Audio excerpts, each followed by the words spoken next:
Welcome to The Conspiracy Show. My name is Richard Syrett. According to legend, the werewolf, or lycanthrope, is a human with the ability to shapeshift into a wolf or wolf-like creature. The human can transform into a werewolf in one of three ways: either purposely, after being bitten by another werewolf, or after being placed under a curse. In most accounts, the anthropomorphic wolf creature has superhuman strength, is by and large bipedal, and retains most of the wolf characteristics, including long curved claws, a long snout, and fearsome canine fangs. As hard as this may be to swallow, there have been numerous alleged werewolf sightings in recent years in places like Kent and in the south of England, and along a lonely stretch of road in the state of Wisconsin. So tonight, The Conspiracy Show investigates the werewolf and whether there may be some truth behind this legend. We're about to meet a noted paranormal investigator in New York City who will separate fact from fiction on the subject, and two cryptozoologists, one in Kent, England, and the other in Wisconsin, who've investigated alleged werewolf sightings. And of course, all this talk of werewolves will be tempered with a skeptical viewpoint from our no-nonsense investigator of paranormal claims. Me, I'm like you. I just want the truth. And I'm willing to follow the truth wherever it leads. It is time to redefine reality. Genetic enigma or a human alien hybrid? That's how cynical I am now about the process. Is it possible technology can alter weather patterns created by they're going to make it has been engineered by the Illuminati? There's no doubt. I'm here with Neil Arnold, the British Isles' preeminent paranormal researcher. Neil, what is it about this region of England, Kent? You get so many sightings here of strange mythical creatures, werewolves. What is it about this place? Well, I just think, like a lot of places, when they're quite old, it's far more interesting to do research into an area like that with lots of folklore.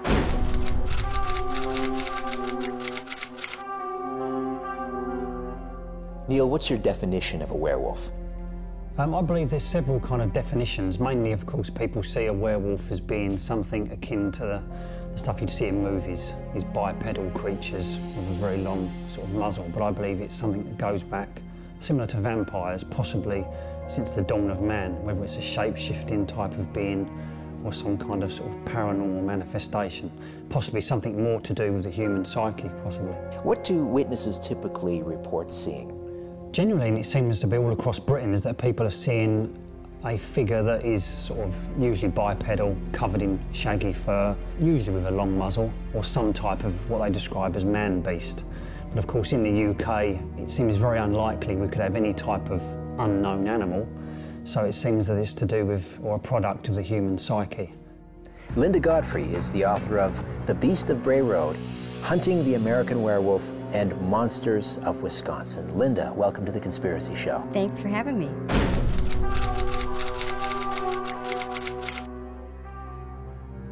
When did you first become aware of this wolf-like creature along Bray Road in Wisconsin? It was back in December of 1991 when I started hearing rumors around my own hometown that people were seeing what they were calling, for lack of a better word mostly, a werewolf, because it stood 5 to 7 feet tall, was covered with fur, had a long muzzle, erect ears on top of its head, and the weird thing was that it walked on its hind legs very easily, on its toe pads, not on all fours like a dog.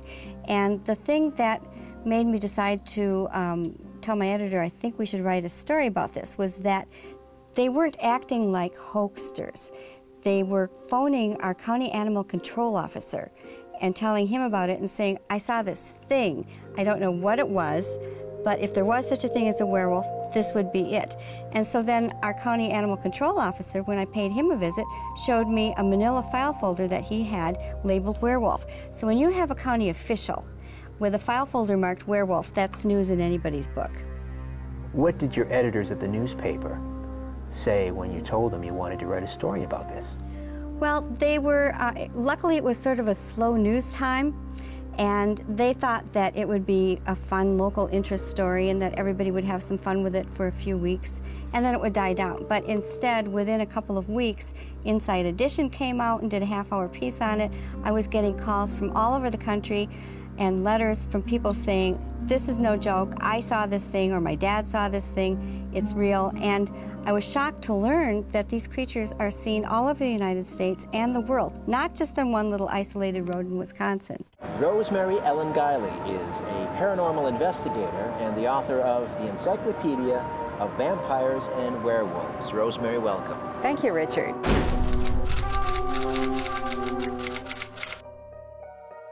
The werewolf is interested in a bloody rampage. The werewolf of folklore is interested in a bloody rampage. The connection between werewolves and the full moon is something that's been embellished a lot in fiction. When we look at some of the earlier cases from centuries ago, werewolves, people that is who had the magical ability to change into a wolf form, could do so at any time. Sometimes it was during the cycle of the moon. Let's talk about the man-beasts that have been spotted along this very short, seemingly unremarkable stretch of road in Wisconsin called Bray Road. People there, what are they seeing? The Beast of Bray Road, also known as sort of a werewolf-type creature.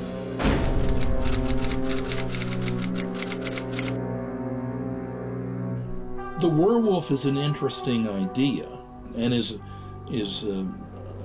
a metaphor in a way for mankind. We have these beasts of prey like Jeffrey Dahmer and Jack the Ripper, and in fact, in earlier times, the crimes of such people were thought to be the work of werewolves. There was a creature around this area known as the Great Dog, and it was a ferocious folkloric type of monster. But on one occasion, a chap was walking in the area when this creature leapt out on him, bit him in the throat, killed him, and ate him on the spot. And what was left of this poor guy was said to have been buried on the Pilgrim's Way. In our myth-making capacity as human beings, I think we tend to invent entities in our image. So Bigfoot is our stupid cousin from the past. But E.T., the extraterrestrial, is a futuristic version of us. And I think werewolves and vampires are us with an attitude. Did you begin your investigation as a skeptic? I did begin very much as a skeptic with my reporter's hat on, and I still try to keep my reporter's hat on. And most of the time, I just can't find any way to explain it. This is not the sort of place you want to walk at night. Is that right? Yeah. What might you encounter? A very large creature, about 8.5 foot tall, with burning red eyes. There's been several reports where people have actually seen a very strange man-beast up until just a few years ago. On one occasion, a local area called Bluebell Hill, which is very wooded, got lots of folklore and Roman mythology. This group of friends were walking into the wood one night, came down this track, and there was this creature up ahead, which they said was about 8 feet tall. It was like a creature that had red eyes that he said was coming across the field. Always at night? Usually at night, yeah. And you don't really get people in this area of a night, so. They tap notions of predation, being predatory, the notion that the devil made me do it, something came over me, I didn't know what I was doing.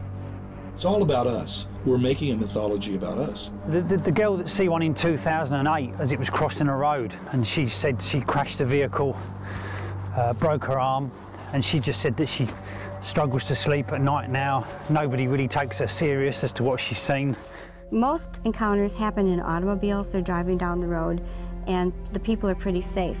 But those out in the open, I would exercise extreme caution. I've had people shoot at them with little or no effect. People talk about sort of silver bullets to repel these creatures. I think, again, this is just the stuff of Hollywood. I think we create these type of repellents simply so we feel there is something that can keep us safe. If one were to encounter a werewolf, what should you do? Run. No. And of course, if there is something out there in the woods, we don't really want to know about it. We like mystery, but we don't want it starting to come into our bedrooms or our back gardens. Most of the time when people encounter by surprise, supernatural entities. The entities go away. They really don't want any interaction with us. It's important, however, not to be afraid, because fear seems to generate a magnetic effect all of its own, and it literally attracts what you're afraid of to you. Linda, you've discussed the possibility that the Beast of Bray Road, this thing that's being called a werewolf, may just in fact be an undiscovered variety of wild dog. But is there a possibility in your mind that it is in fact a lycanthrope, a shape-shifting creature that's a human by day and a wolf at night? Well, I don't discount any possibility. I try and keep a really open mind. And while I don't believe that actual human beings turn into physically wolf-like creatures, you know, every corpuscle changing and your DNA changing like in the movies, I do believe that it's possible that there are other types of supernatural manifestations that could look like that. But I just have seen enough strange things and heard enough strange things that I do keep an open mind as to that possibility. So of course Hollywood tends to paint this picture of a guy that transforms by the full moon and still leaves some of his clothes on his sort of hairy body and goes on the rampage, but I don't think that's true, certainly in the UK. The face of a bear, you may think that bears and wolves don't look much alike, but get a good picture of the head of each and they have the same muzzle. They're not that different if you were not getting a good look at something. I see no reason to invoke the word werewolf, really, with the Bray Road, because they might as well be talking about Bigfoot. Some say it's a bear-like creature. Or we don't have something that's clearly a wolf, because once you start having it bipedal, it's not a wolf. It's not even a werewolf by the old European form. No, you're talking about, because the werewolf, when it transformed, was a ravenous wolf. And the idea of an upright, sort of wolfish, man-like creature is probably mostly the effect of our mythologizing tendency. And the fact that you would expect if people were making things up, that these stories would vary widely, that the creature would look widely different, but it all always boils down to very much the same scenario and the same description. I get lots of reports of people that have seen strange creatures. I certainly believe that people are seeing something. Not everybody is a liar, not everybody is drunk or mad. What role does mass hysteria play in an incident like this, where you have people all over Wisconsin, Michigan, Illinois reporting these sightings? Well, I think what most people, when they use the term mass hysteria, and it is a popular term, I think what they really want to refer to is something called contagion. And psychological contagion is a really simple thing to explain, and let me explain it with a very brief case that happened in the Netherlands. It's almost a classic case. We had a panda escape from a zoo in the Netherlands, and a media alert went out. Everybody's looking for the panda. Predictably, we start getting panda sightings. Eventually, we had about 100 panda sightings. We know the panda didn't get out. We know it didn't go anywhere. We know that in any case, it couldn't have been seen almost simultaneously all over the Netherlands. And we can just track that to so many other cases. We have this wonderful test case.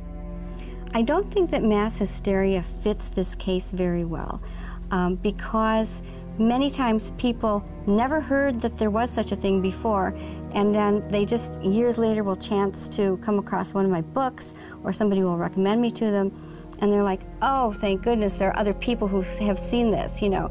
So it's not like they knew about it. And if it was mass hysteria over something, you'd think they'd be seeing a creature like Bigfoot, or something that is made a lot more of and much more known to the public than this creature is. Is it possible, Linda Godfrey has posited that what they're seeing might be some undiscovered species of wild dog? The witnesses describe this, it looks like a wolf, but it's bipedal. It seems to be able to hold things with its paws. Well, wolves aren't bipedal. If I were forced to give one creature that I think might mostly cover the Beast of Bray Road, I would be more apt to suggest a bear, because some of the descriptions say it was on all fours, and others that it stood upright. I think the real werewolf is a creature who lives in a parallel dimension. We have many legends going back to ancient times of creatures that would be called dogmen. They're half human, half animal. We may encounter these from time to time in certain areas. We may have like windows or doorways where our universe collides with theirs. So I think those are real. I also think that there are certain magically empowered people who have the ability to shapeshift into werewolves. But I think this is done in the astral form, not the physical. But I just believe that these type of things exist because it needs somebody to actually trigger these things off. So in other words, you know, do they still appear if there is nobody there to see them? And I believe they don't. They can't live in the woods because it's not scientifically or biologically possible. So I believe that they've kind of over the years been given a strength through sort of the media and film, and also as well more misunderstood cases in Europe centuries ago tended to be people that had strange medical issues, rabies, schizophrenia, that weren't understood, so we labelled them as werewolves or vampires, and that's how these things have mainly come about. But I also believe these are strange sort of manifestations that for centuries have existed and that we've eventually put them there, moulded them, and they've become stronger in our culture. Now we know about serial killers. We're well onto that. Modern science has got those guys pegged. Hundreds of people all over the country and the world are reporting seeing this. And again, they run the gamut from kids to elderly, white-collar, blue-collar, men, women, sometimes couples or whole groups will see it at the same time, which rules out hallucinations. So, you know, unless there's some massive conspiracy to hoax me by all these hundreds of people phoning in, and, you know, they're superb actors redisplaying this fear emotion that they had. Yeah, when you look at the amount of people that do come forward, it's quite startling. People have actually been in tears talking to me about how they've actually seen something they just can't understand. And of course, there are a lot of people who don't want to tell their family about what they've seen because they fear ridicule. They don't want to tell friends because their friends won't take them seriously. So people seem very, very genuine as to what they are seeing. You know, and sometimes it's 20, 30 years later, but they still want to tell somebody who won't think they're crazy. I think if they know that somebody's actually out there doing proper research into it, who won't sort of laugh at these stories, then they know at least they can open up and get it off their chest. And I think that's the important thing. And they want to know if it's connected to them, why they should see it, as if it's picked on them. But then, of course, you start getting more and more reports and you realise there's more going on and they're not the only people that's actually seen it, which is quite a relief for them. So, how do we explain this ancient, widespread legend of the lycanthrope? Certain cursed human individuals shape-shifting into wolf-like creatures which rip their human prey limb from limb. Most likely, the werewolf legends have been used to explain serial killings, particularly serial killers who have indulged in certain practices associated with werewolves, such as cannibalism and mutilation. Then, of course, there were occasional but widespread wolf attacks across Europe until the 20th century. It's also possible that historical accounts of werewolves could be explained by a number of medical conditions, such as hypertrichosis, a hereditary condition manifesting in excessive hair growth, or porphyria, with its symptoms of photosensitivity, reddish teeth, and psychosis. And of course, there are remarkable similarities between symptoms of the rabies disease and the werewolf legend. The sightings of bipedal wolf-like creatures in England are tougher to explain. For those of us who believe in a spiritual realm, we have to at least consider the possibility that these eyewitnesses are catching a fleeting glimpse into another dimension, one in which such creatures may exist. The wolf-like creature seen walking on two legs in parts of Wisconsin and Michigan. Is it a bear? An as yet undiscovered species of wolf or some other canine? I'd have to see one for myself before making up my mind. And here's hoping I may never have that opportunity. And now I'd like to know what you think. You can contact us here at The Conspiracy Show through our website, www.theconspiracyshow.com. In the meantime, don't be afraid.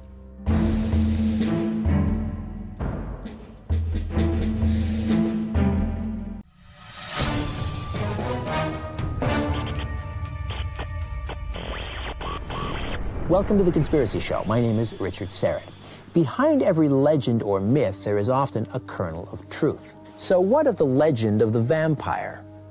Could the legends of reanimated corpses feeding on human blood be true? Tonight, we'll meet a supposed vampire slayer who claims to have hunted down and destroyed a number of vampires, including one in London in the early 1970s. We'll also meet a paranormal investigator who suggests there is some truth to the vampire legends, and a skeptic who predictably asserts that these stories are completely unfounded. Our mission is to investigate these claims and follow the truth, wherever it may lead.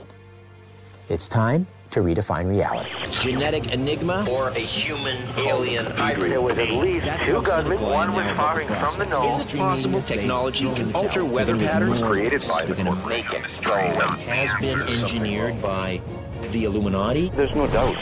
I'm here on the south coast of England, where I've tracked down Britain's scourge of the undead, the descendant of Lord Byron, and the man at the center of the Highgate vampire story, the Bishop Sean Manchester.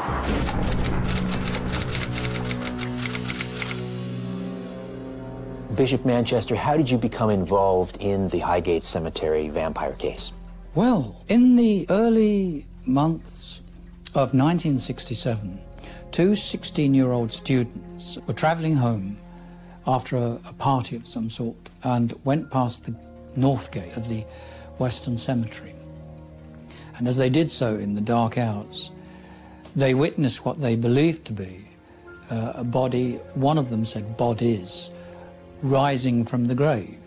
And they were terrified by the spectre they beheld. We knew from years earlier where so many animals, mostly foxes in the Highgate Cemetery area, were discovered with lacerations to the throat and drained of so much blood that the RSPCA could not carry out a forensic examination. They were so exsanguinated that the RSPCA said could only confirm death by loss of blood.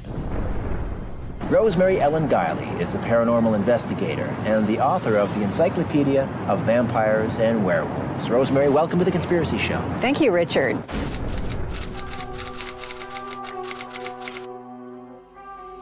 There are many cases of vampiric entities in folklore around the world who have a taste for human blood. There's ample historical evidence that vampires do exist. More often than not, the vampire was described as a specter, that is, a spirit who left the grave and was being sustained by the corpse left behind. But we do have cases where whatever was walking around attacking people was so real and so lifelike to people that they thought it was the actual person in some sort of phantom-like form. What are vampires? Are they physical entities? Are they spiritual entities? The source, the supernatural source, is entirely a demonic entity. By using blood as the base, these particular wraiths can manifest in tangible form, hence the blood, which was recognized by the ancients, certainly ancient civilizations, as the life. The legends of the incubus and succubus, are they also rooted in the vampire legend? Vampires are very sexually randy by nature. We find this in folklore. It was the Victorians who sanitized that in literature because it wasn't proper to talk about those sorts of things. So Dracula, for example, his blood drinking becomes an erotic substitute for that. But centuries ago, our ancestors would have been very familiar with a vampire who would come back and want sex. Sex from spouses, even family members, and if that wasn't enough, they would start attacking everyone else in the village as well. This modern word vampire, I mean, the word itself is a difficult word because you don't have to go very far back. The word didn't even exist. The word comes from Eastern Europe and the general area, and prior to that, when you go back 1,000 years, they're really just talking about the walking dead, revisiting the living. So a vampire is thereby a demonic, predatory entity, wraith, being, which manifests as a dead person. My own supposition is that we're dealing with spirit forms rather than actual walking corpses. 130 years after Bram Stoker's Dracula was written, vampires continue to permeate pop culture, almost as immortal as the blood-sucking demons themselves. But is there any substantial truth to the legend of the vampires? The Highgate vampire case was a genuine vampire scare, and when some animals were found mutilated and seemingly drained of their blood, people suspected vampires. The Highgate Cemetery is quite haunted and very spooky. I mean, it has to be said, this was really a very disturbing case. 2 years later, Elizabeth, by this time she had moved in a flat of her own in the Highgate area, and she was now suffering some perfectly dreadful nightly visitations. She describes the nightmares of a pale face appearing at the window, and wanting to come in, wanting to be allowed in. These nightmares where she was left absolutely bereft of energy, everything drained from her. It somehow just sort of takes it supernaturally from you and leaves you feeling very wasted and ill. There are cases where people say that they have actually been bitten and the entities drank their blood. And then came the occasion when she woke up to discover blood on her pillow, specks of blood, and punctures, very tiny. I mean, when I say punctures, we're talking barely anything more than a pinprick. We managed to use the traditional antidotes and repellents to protect her and to ward off the supernatural presence that was trying to take possession of her. The Highgate vampire case is really an example of modern legend making.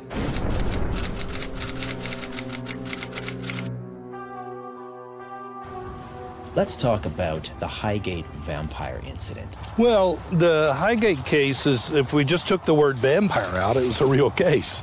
But there's no evidence that it had anything really to do with vampirism other than in a kind of, you know, that was the subject, that was the topic that people were hyping, and a lot of folks got on the bandwagon, and there were sightings. A couple of self-styled vampirologists claimed that there was at least a vampire roaming about the Highgate Cemetery in London. You know, there's a phenomenon that psychologists call contagion. If you start an idea, contagion will have an effect among susceptible people. Well, this set off a hue and cry to hunt down the vampire. People armed with hammers and stakes stormed the cemetery, climbed the walls, and went looking in the crypts for a vampire corpse. And that's when the case really opened up and became almost a full-time matter. A lot of stories arose, and that stimulated more vampire hunters. And pretty soon we got kind of a warring deal between two, did I say self-styled, vampirologists. Due to the media interest and due to the fact that the genie was out of the bottle, it was on Reuters, it was everywhere. It allowed people to make contact who we would have never otherwise heard from. One of these people was prone to somnambulating like Elizabeth had been. She led us in her trance state, I suppose, to the place where we eventually located the lair. One of the vampirologists I believe you're referring to is the Bishop Sean Manchester. Now, he made the claim that he met a young woman who lived on the border of Highgate Cemetery and came to him and told him she was having some very disturbing night terrors. She seemed to exhibit extreme anemia, and he witnessed two tiny puncture wounds on her neck. What do you make of those claims? Well, if that's all we have, the evidence is not before the court. Such evidence is, you know, very easily misperceived. There was an extra casket in a vault which shouldn't have been there and was in completely different condition. And that made the discovery of what, in truth, is the first encounter of what became known, dubbed by the press, to be the Highgate vampire. Did you open the coffin? Yes, and what we saw satisfied us that we were dealing with a supernatural presence. When you opened the casket, what did you see? Well, something which on first sight looks like a 3 to 5 to 7 day old corpse. But on not even closer examination, quickly one realises this is not a corpse in the ordinary sense at all. Anyone that is familiar with corpses has seldom any doubt that they are dead. The teeth had gouts of fresh blood, and the teeth did seem exaggerated, as well they might. And whilst we quibble over, is it a corpse, is it dead, is it undead, is it simply a phantasm which looks like a corpse, but in actual fact it's simply a demon convincing you of what it is, but it isn't. It's a demon simply manipulating you. And I can see how all these things are possible in different ways. The fact remains, this was something of pulsating evil. I believe it was a malevolent entity that possibly had the ability to drain energy. But people don't realise, of course, that this figure has still been seen in the modern era.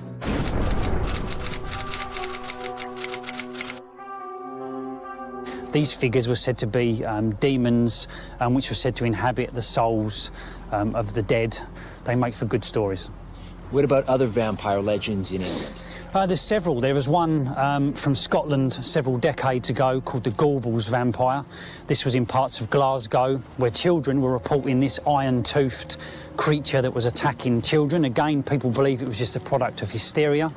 There's been one called the Crogling Grange vampire from several decades ago. There's also the Berwick vampire in Scotland, and these are all kind of stories concerning sort of bedroom invaders, but there's no real substance to these stories, and I believe a lot of these, they have their moment and they just gradually fizzle out into folklore. Do you think there are any credible stories of vampires in Britain? Again, it depends how our own perception of vampirism is. And if you go all over the world, there are reports of people who in their bedroom of a night are attacked by amorphous blobs and also entities which they describe as an old hag or a shadowy type of figure. What's happening there is that your body is still asleep, so when you wake into this state between being awake and asleep, and your body's still asleep, you have the sensation, it's called sleep paralysis. You're actually unable to move, because it's rather frightening. And you hallucinate. A demon, a vampire. In the Victorian era, people would see a ghost, and they would be transfixed with fear and unable to move. Today, same phenomenon. People wake up, see aliens around their bed, and the aliens have them somehow tied down, and they think they're aboard a spaceship. These things come in the night, they drain your breath, they drain your energy, they can even take from you your blood. And I believe this is where the legend of the vampire has come about, and over the years, Hollywood has dressed it up, but that is not what a vampire is. I've had people say to me, these incidents, could it not be your own dark fears manifesting that you're witnessing, that it's something in you that you're very real, but not physical. It's something which you're dealing with in yourself. And I understand that sort of psychological analysis. But no, this was terribly real. For most people, a vampire is the stuff of mere legend, the subject of Gothic novels or Hollywood depiction. What would you say to people who don't believe that vampires exist? Well, pretty much the same as I would say to people who disbelieve the rest of the supernatural realm. I mean, today, most people dismiss angels, demons, ghosts, and vampires are simply part of that. If they specifically dismiss vampires, as sometimes happens, and not the rest, that could be due to the misrepresentation by Hollywood, but also because of the corporeal aspect attributed to the phenomenon, which for many people is difficult to take. I understand that, but there are precedents, and the vampire's been with us since the beginning of time, certainly since the beginning of civilization. I mean, there were already, of course, vampire legends, and there were other stories, but Bram Stoker, created the vampire as modern fiction, and it's just resonant with us, partly because it taps into, it works as a metaphor. The vampire is alluring because he's death-defying. He doesn't die like the rest of us, and that's the ultimate human fear, what happens to us after we die. As the vampire has evolved in our fiction and film, the creature has become more and more glamorous. Not only does he defy death, he's evolved from a one-dimensional monster into a three-dimensional, practically living human being. He's got a personality, he has superpowers, he's exotic. All of these things are very appealing to people. The church actually does believe in external evil, that it is something which exists outside of us. But many people today subscribe to the view that such things as the supernatural God, the devil, only exist if you believe it. It's a sort of Jungian principle. But the church, thankfully, certainly does believe in evil as an external reality. And I do, for sure. And it's what to do when confronted by it. Is a cross effective against vampires? Well, it certainly is popular in the movies. The vampire cult is actually pagan in origin, the cult that we're familiar with from Eastern Europe. And the pagans had many ways of dealing with these evil entities. The Christians introduced the cross as the ultimate weapon against anything evil. Crosses may work for some people. Almost anything that you place a lot of your faith in spiritually as a protection against evil could work against a vampire, but you have to believe. So, are we to believe the account of the Bishop Sean Manchester that an actual vampire was preying on victims in the Highgate Cemetery area of London? Or was this event another example of modern legend building? This is where it becomes awkward for people because they just cannot come to terms, particularly in this day and age, of such things. I find it difficult to understand their difficulty unless, of course, they don't believe in such things altogether. Why don't you believe in the possibility of a vampire? Because vampires, in that sense of the word, of fanged sort of gents walking around in suave cloaks, are just the stuff of Hollywood. Vampires, to me, are ethereal entities. The problem is the devil. The problem is his legion of demons. The problem is that he is still with us. We heard from a paranormal investigator who says she believes in the possibility of real vampires. According to her theory, real vampires are non-physical entities, spirits of the dead, perhaps. And tonight's skeptic, Joe Nickell, is correct, of course, when he asserts there is not a single shred of scientific evidence for the existence of real vampires. But if you believe in the unseen spirit world, in angels and demons, for example, then you at least have to be open to the possibility of corporeal manifestations from the demonic realm, and that includes actual vampires. They exist. They have occurred, and they are real. Just how often they occur is difficult to say, because no longer are we living in times when people, and the majority of the church for that matter, are willing to accept their existence. Let's just hope and pray that we can take the Bishop Sean Manchester at his word when he says real vampires are extremely rare. I'd like to know what you think. You can contact us here at The Conspiracy Show through the website, www.theconspiracyshow.com. In the meantime, don't be afraid. Move over, Aphrodite. I'm coming home. Good night.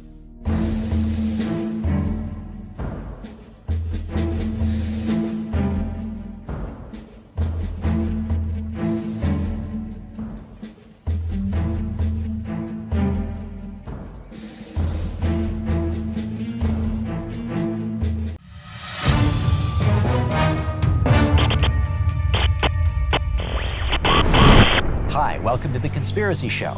My name is Richard Syrett. Bigfoot, also known as Sasquatch, is an ape-like creature that purportedly inhabits forests, mainly in the Pacific Northwest region of North America. Although there have been recorded sightings in nearly almost every U.S. state and most Canadian provinces. Bigfoot is usually described as a large, hairy, bipedal humanoid. Eyewitnesses describe this creature as being between 6 and 10 feet tall, weighing in excess of 500 pounds. Scientists discount the existence of Bigfoot and consider it to be a combination of folklore, misidentification, and hoax, rather than a living animal, in part because of the large numbers thought necessary to maintain a breeding population. On this episode of The Conspiracy Show, Bigfoot, fact or fiction?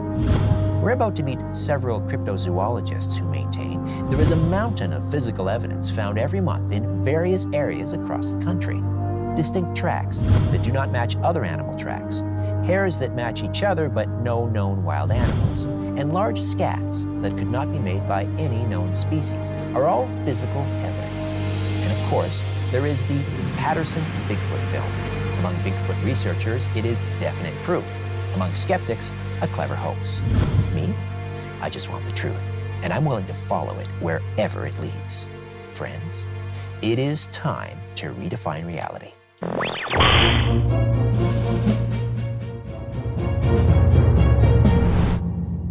little ways away from me, we hear the screamer, screaming his head off, and he's coming down a dirt road. That's it, the chance of a lifetime. So I plunge into the darkness. Well, I didn't expect it to be as close to me as it was.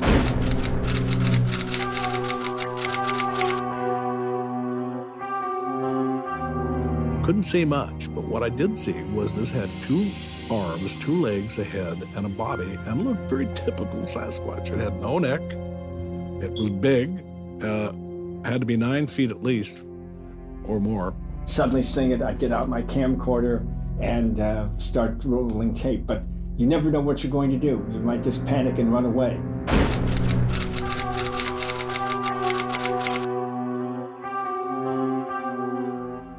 Dr. Rule, how did Sasquatch or Bigfoot first come into North American consciousness? Well, we have a number of legends regarding Sasquatch from the Indians, but one that I'm really impressed with is from 1888 in Humboldt County, when a rancher was taken by Indians to a hut and shown what was called a crazy bear. And this sounds like your typical Sasquatch. And they claimed that it was dropped from a moon that descended. And I've argued that there's a possibility that at least some Bigfoot creatures could be alien entities. Part of the, let's say, credibility is that they vary from region to region, just as other species do. For example, we have the Yowie down in Australia, which is actually shorter than a typical man, but very heavy set. Then we have others like the Alcessamidi in Guatemala, Magoi in Bhutan, of course the most famous, the Yeti up in Tibet, and then in Russia it's the Almasti, the Yeren in China, and in Africa the Ufiti, just to name a few. And of course, the skunk ape down in South Florida. So in every area of the world, there are these creatures described, but they vary from one to the other in terms of the coloration of their fur, and of course their size and their behavior. There's a consistency, actually, from the various nations and the various tribes around North America. And they all talk about a mysterious creature that lurks in the woods.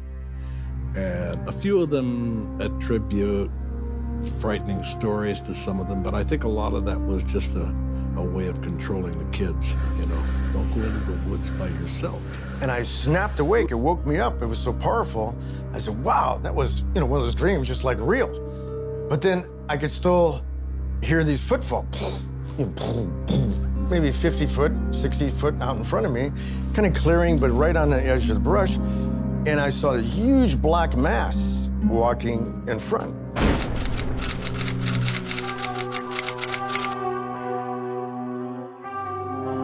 There's one famous case with this Ostman, this German guy that was kidnapped in his sleeping bag at night in Northern California, Washington, I think it was.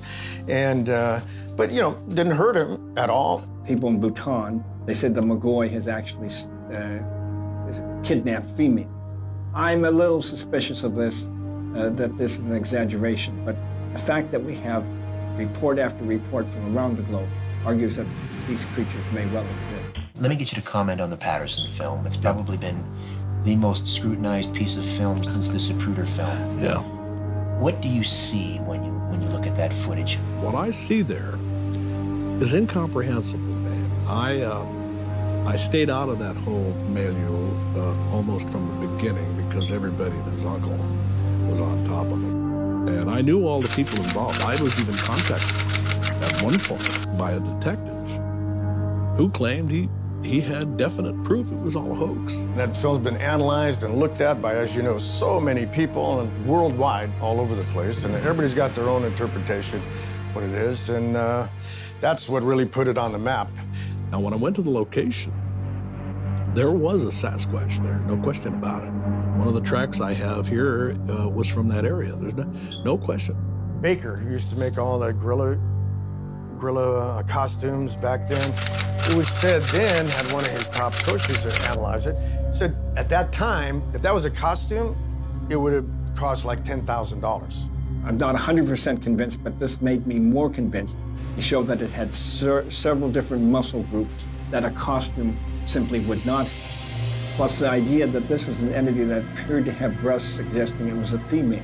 Well, someone creating a fake Bigfoot would not have had the access to create this type of a costume. My reaction when I see the Patterson film is very much that of a Smithsonian expert who, the first time he saw it, said famously, "I can't see the zipper."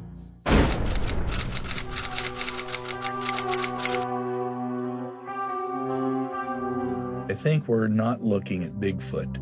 We're looking at Big Suit.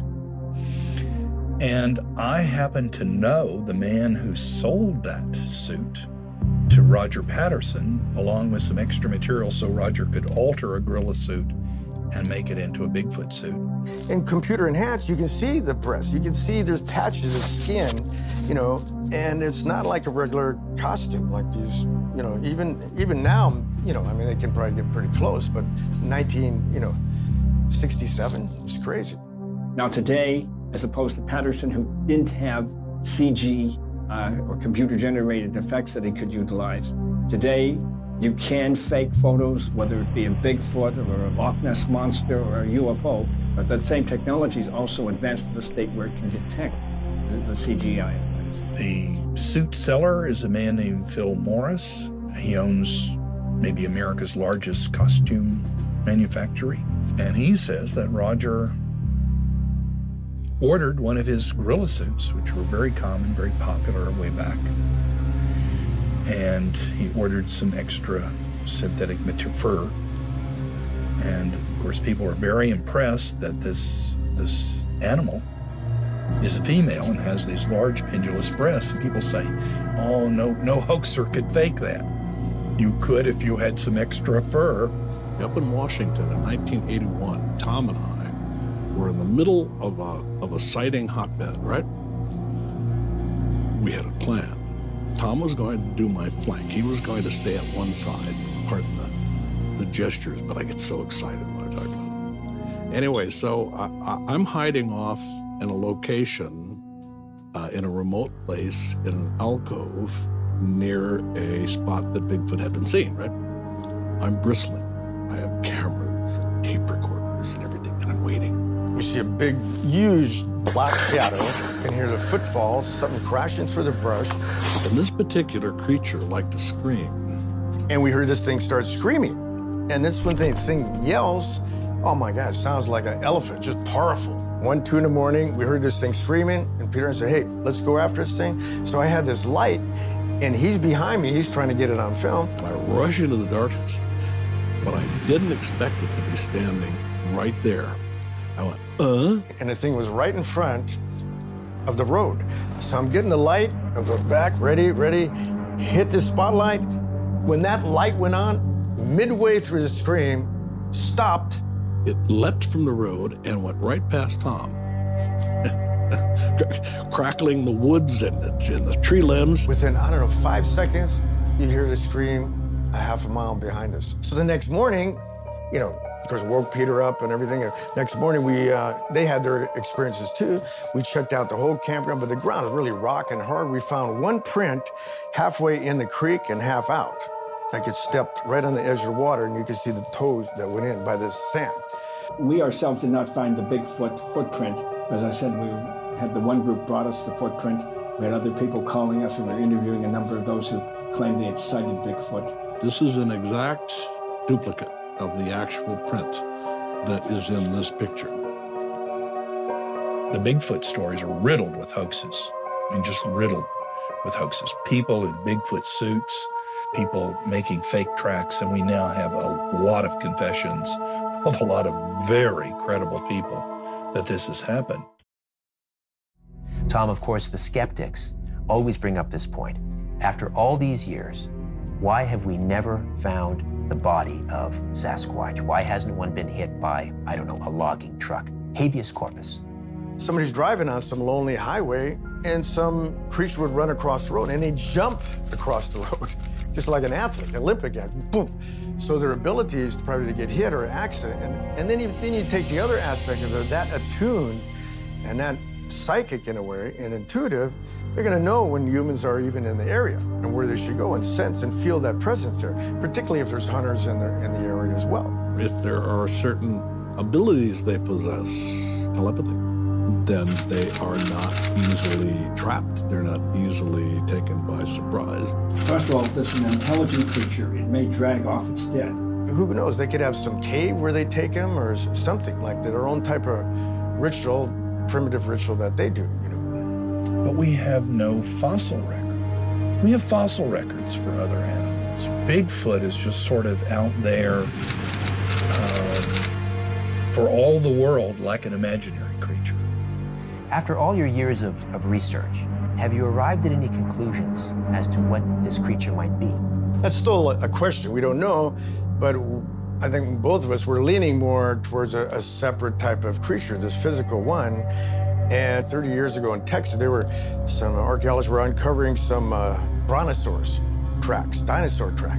And they found a big 5-toed track like that in the middle of one of the brontosaurus tracks, you know. It wasn't popularized very much, of course, and, you know, all fossilized. So were these things, you know, still existing at that time? You know, we don't think it's like a connection to another ape or a Gigantopithecus, or, you know, it's just something totally separate. It could also be true that not only are they natural to our planet, but some have been brought here by E.T. In 1973, a woman, Riafa Heightfield, who was in a trailer in Cincinnati, Ohio, she looked out the window and saw what appeared to be a Bigfoot creature beside a UFO. And then I had a UFO sighting at the same house, and it was close to me. And I remember some kind of an exchange happening. And remember, I was just a child, and I no fear, no anxiety from it. I just stood and looked, and like, how are you? You know, that kind of thing. But then I just walked in the house, opened the door, went upstairs, and went back to bed. So there are a few possibilities here that some Bigfoot creatures are intelligent entities that man UFOs, or perhaps an other type of entity, an alien, is dropping off the Bigfoot creatures as guinea pigs to test out our environment, or perhaps these are even criminals or other individuals who are being subjected to cosmological deportation on our planet.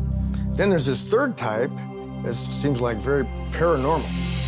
And the third type is closely, which Peter was the one who actually brought it up, Kutela, attributed that this is one closest associated to ETs or UFOs. Because every time there's UFO sightings around, there'd be some of these creatures around. A psychic ability that this creature seems to have. It can avoid detection, perhaps, this way. I'm open to the idea that telepathy exists in general. And we have a number of apparent, well-documented cases. With regard to Bigfoot, I haven't seen evidence that will convince me that he's telepathic. There was always a message in there. It was like these creatures were there, and they were looking at us, and they were saying, no, leave us alone. But this was basically the psychic or inward impression most of us had was, leave us alone. You know, I picked up something from Bigfoot that was so wonderful. I can't explain it, but it was sad. It was morose. They feel bad. They're hurting. And they're not running around causing havoc. They're not hurting people, and they won't. In spite of their size, they're gentle. If you walked up to them, what they would probably do, just hug you. I'm serious, and I know because I've been next to one. I talked to a forest ranger. He was out hunting, and one was coming down the slope of a mountain, and he raised his rifle. But he got weak all of a sudden, and he said, I couldn't lift my rifle. The creature comes right down in front of him, just looks at him, turns, and runs back up this 1,000-foot slope without breathing heavy. We have the reports that the Bigfoot creatures, wherever they are, tend to avoid humans. In fact, one idea is that they're perhaps intelligent creatures and are, let's say, taking refuge in the higher altitude, such as in the mountainous area, waiting for humans to destroy themselves, which time they'll descend and assume dominance. Tom and I talked about it for a long time, and there were other things in that location that further verified this idea that, wait a minute, we're not dealing here with a knuckle-chewing ape hiding in a leafy alcove just waiting for somebody to scare.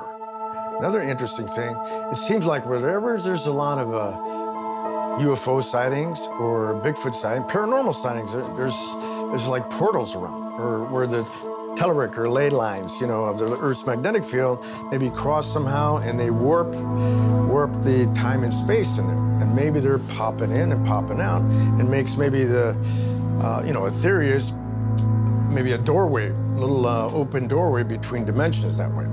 Many of the researchers just can't accept this idea. They want it to be an ape. They're discovering new species almost every week. The biodiversity is beyond imagination. Well, it's true that science occasionally finds a rare creature that maybe was thought to be extinct but isn't. Makes sense that if we had some really remote areas, Bigfoot might be there, but I've gone down to Pennsylvania and in a park area, there's a report of Bigfoot. Turns out that was probably a mangy bear. Would you be in support of shooting and killing one of these creatures if necessary in order to at least prove their existence? Shooting one, I mean, they're not harming anybody. I could see if they harm somebody, if they killed them, there's a possible evidence, you know, like some elephant that went crazy or some cougar escaped from a zoo. But to prove it by killing one, myself, personally, I don't agree. You don't kill Bigfoot. Don't even attempt it. They are not harmful. They won't hurt you. If you see one, stand your ground. They're not gonna, pummel you like so many pickup sticks or something. I mean, they might even communicate with you in some way. Don't lose that data if there's a chance. I don't want to kill it, but I hope we would be able to tranquilize it as we do with bears. Take it to a lab, study it, also, videotape, show it to the world, proving that it exists, and perhaps after 6 months, re-releasing it. But I'm against killing him, but I want him tranquilized. Both scientists and Bigfoot believers agree that many of the sightings are hoaxes or misidentified animals. Cryptozoologists Lauren Coleman and Diane Stocking have estimated that as many as 70 to 80% of sightings are not real. So, what are we to make of the remaining 20 to 30% of sightings? Could Bigfoot be some relic population of a previously believed extinct species of ape, such as Gigantopithecus? There are some problems with this theory. Gigantopithecus fossils are not found in the Americas, and since the only recovered fossils are of jaws and teeth, there is no evidence that this giant ape-like creature was bipedal. While cryptozoologists generally explain Bigfoot as an unknown ape, some believers in Bigfoot attribute the phenomenon to UFOs or other paranormal causes. While the vast majority of evolutionary biologists, anthropologists, and paleontologists completely dismiss the possibility of the existence of Sasquatch, I maintain that the search for Sasquatch is a valid scientific endeavor. To quote famous primatologist Jane Goodall on the existence of Bigfoot, maybe they exist, maybe they don't, but I want them to. And now, I'd like to know what you think. You can contact me here at The Conspiracy Show through the website, www.theconspiracyshow.com. In the meantime, don't be afraid.